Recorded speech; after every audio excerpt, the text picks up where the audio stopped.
Vamos começar o Evangelho de Lucas. Em nossa aventura de caminhar pela Bíblia, você deve estar sempre seguindo esse cronograma. Leia a Bíblia toda em um ano. E cada dia você lê a parte daquele dia e depois assiste o vídeo. Claro que nós não vamos tocar em tudo que você leu, porque seria impossível, gastaria muitas horas para falar sobre isso. Mas em pontos interessantes, pontos que você pensou, isso anima você a perseverar e nessa tarefa de ler a Bíblia toda em um ano. Nós vemos que Lucas é um evangelista bem diferente dos outros, ele aborda mais a humanidade de Jesus. Nós vemos que Mateus trata Jesus como rei, Marcos como servo e Lucas como homem, a sua humanidade. Teve uma época que meu pai, John Walker, ele queria estudar a humanidade de Jesus. E aí nós temos essa apostila, o Espírito da Palavra no Evangelho de Lucas. E infelizmente, ele não conseguiu passar do capítulo 9. Mas até o capítulo 9 você vai encontrar muita coisa interessantíssima aqui, porque ele entrava a fundo, muito mais fundo do que nós podemos nesses apenas 10 minutos de cada dia, tá? Então vai minha dica. O Espírito da Palavra no Evangelho de Lucas, que você pode adquirir no link aí que vai estar à sua disposição. Lucas talvez seja o único autor não judeu na Bíblia. Tem gente que fala que até ele era judeu. Nós sabemos que ele era médico, e muitos acham que ele era grego, que não era judeu. Mas, seja o que for, ele é bem diferente, ele tem um estilo jornalístico, ele é um historiador objetivo. E ele entrevistou Maria, a mãe de Jesus, e tem muita coisa aqui que nenhum dos outros evangelhos tem, porque Maria passou essas informações para Lucas. Isso é muito interessante. E ele diz que ele foi analisar direitinho os fatos que aconteceram, que foram transmitidos pelas testemunhas oculares, pessoas que estavam presentes, e ele diz que essas testemunhas oculares eram ministros da palavra. Jesus escolheu pessoas para ver tudo que ele fez, e essas pessoas que viram tudo que ele fez se tornaram ministros da palavra. Porque que é um ministro da palavra? Alguém que fala do que viu. É só isso. Não é quem estudou teologia, mas é alguém que fala das coisas que viu. Essa pessoa se torna ministro da palavra, que fala aqui no capítulo 1, versículo 2. Olha que coisa interessante. Toda vez que o anjo aparece para alguém, ele precisa dizer não temas, porque a pessoa morre de medo.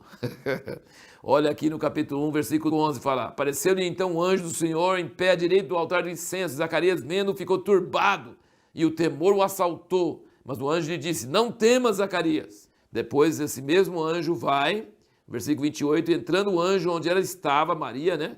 Salve, agraciada, o Senhor é contigo. Ela, porém, ao ouvir essas palavras, turbou-se muito e pôs-se a pensar que saudação seria essa. Disse-lhe então o anjo: não temas, Maria. E no capítulo 2, não é o que nós vamos tratar hoje, mas é a mesma coisa, aparecendo aos pastores lá no campo. Versículo 9 do capítulo 2 diz: e um anjo do Senhor apareceu-lhes e a glória do Senhor os cercou de esplendor, pelo que se encheram de grande temor. Está vendo?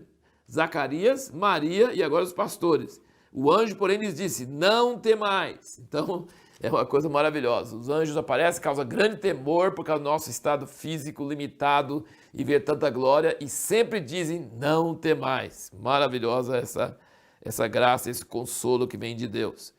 E agora as reações diferentes, é o que nós perguntamos no último vídeo, né?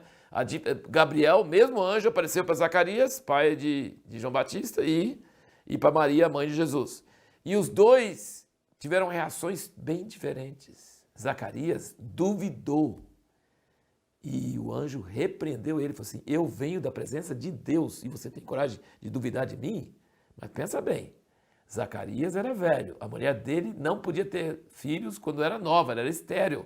E oraram pra caramba, eu acho, muitos anos, e não ganhou filho, não teve filho. Agora os dois velhos, ela mesmo nova não podia ter filho, imagina depois de velho. Então ele, assim, para nós, se fosse a gente ia ser incrédulo também, né? Incredulidade seria uma reação normal. Mas ele chega para ele e fala assim: as suas orações foram ouvidas. Quais orações? Anos atrás ele orou. Ele esqueceu das suas orações, mas Deus não esqueceu. Deus pode tardar, mas não falha. Zacarias esqueceu que tinha orado, já tinha desistido. Estou velho? Minha esposa está velha? Não. Mas Deus não desiste. Suas orações foram ouvidas e a sua esposa vai ter filho. E porque você duvidou, você vai ficar mudo. Mas a minha palavra vai acontecer, você crendo ou não crendo. Agora Maria não. Maria falou, cumpra-se em mim segundo a tua palavra. Ela só perguntou como seria, porque ela não era casada. E o anjo explicou. Então a reação de Maria é muito estranha, porque normalmente um ser humano não responderia desse jeito. Então ela foi muito bem escolhida por Deus para ser mãe de Jesus. Porque Zacarias teve uma reação normal, de incredulidade. E Maria teve uma reação muito sobrenatural. Seja feita em mim segundo a tua vontade. Ela só queria saber como aconteceria. E ele falou, o poder do Altíssimo descerá sobre ti. Agora uma coisa interessante que o anjo fala para Zacarias sobre o ministério de João Batista. E isso explica um pouco como que preparar o caminho do Senhor. Porque fala que vem Elias e vai preparar o caminho do Senhor. Voz que clama no deserto, preparar o caminho do Senhor. Mas ele explica aqui, no versículo 16, converterá muitos dos filhos de Israel ao Senhor seu Deus, e irá diante dele no espírito e poder de Elias para converter o coração dos pais aos filhos e os rebeldes à prudência dos justos, a fim de preparar para o Senhor um povo apercebido. Então, preparar o caminho do Senhor é essas frases aqui. Você quer saber o que é preparar o caminho do Senhor? O anjo explica que vai converter muitos dos filhos de Israel ao Senhor seu Deus e vai converter o coração dos pais aos filhos e os rebeldes à prudência dos justos, a fim de preparar para o Senhor um povo apercebido. Isso que é preparar o caminho do Senhor. Agora você vê aqui que o anjo fala com Maria, versículo 31, eis que conceberás e darás à luz um filho ao qual porás o nome de Jesus, esse será grande e será chamado Filho do Altíssimo, o Senhor Deus lhe dará o trono de Davi seu pai e reinará eternamente sobre a casa de Jacó, o seu reino não terá fim. Eu acho que os cristãos esqueceram disso, sabe? Eles ficam falando que ele vai embora para o céu e vai ficar no céu, não sei o quê. Jesus não veio para ficar no céu. Jesus veio para reinar na terra e cumprir as palavras dos profetas do Velho Testamento, que é um reino de Deus na terra com Jerusalém como capital. Como pode? E aqui fala claramente que ele vai cumprir a palavra que foi dada a Davi. Ele vai sentar no trono de Davi, seu pai. Ele fala que ele vai ser filho do Altíssimo e filho de Davi. E é exatamente o que Deus já tinha falado com Davi lá no Velho Testamento. E parece que os cristãos hoje rumaram, espiritualizaram tudo e vai embora para o céu e não vai estar na terra. E Israel não tem mais importância. Parece que jogaram fora todos os profetas. É uma coisa muito estranha que aconteceu. Mas Jesus nasceu com essa palavra e morreu com lá na cruz escrito, este é o rei dos judeus.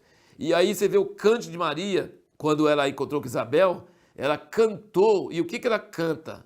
Ela usa palavras de Ana, mãe de Samuel, que Ana, mãe de Samuel, cantou lá, quando ela recebeu Samuel, né, como milagre. E aqui Maria fala no versículo 50, a sua misericórdia, aqui é grego, tá? Está escrito em grego, mas a palavra misericórdia vai de geração em geração, está referindo ao recede de Deus.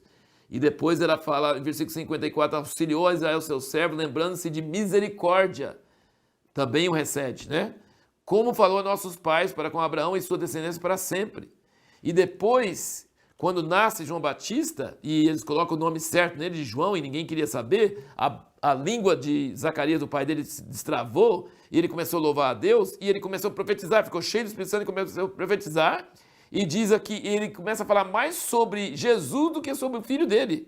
Ele fala aqui no versículo 68, bendito seja o Senhor Deus de Israel, porque visitou e remiu o seu povo, e para nós fez surgir uma salvação poderosa na casa de Davi, seu servo, assim como desde os tempos antigos tem anunciado pela boca dos seus santos profetas, para usar de misericórdia com nossos pais e lembrar-se do seu santo pacto. Essa misericórdia recede, né? Do juramento que fez Abraão, nosso pai, de conceder-nos libertar da mão de nossos inimigos o serviço sem temor, em santidade e justiça perante ele todo dia da nossa vida. Aqui ele está falando de Jesus. O pai de João devia estar falando de João, não, está falando de Jesus. E depois ele fala, e tu, menino, serás chamado profeta do Altíssimo. E fala também duas vezes sobre essa misericórdia, ou esse recede. No versículo 78.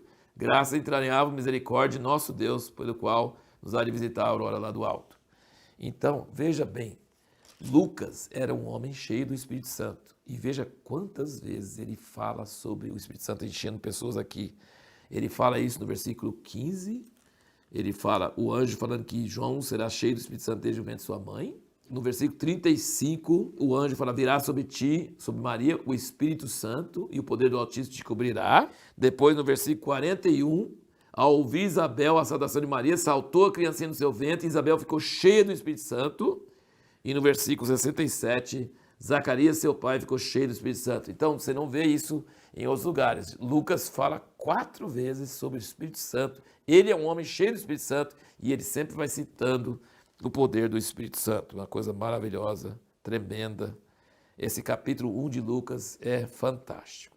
A pergunta que nós vamos responder no próximo vídeo é: quais foram as circunstâncias sobrenaturais em torno do nascimento de Jesus?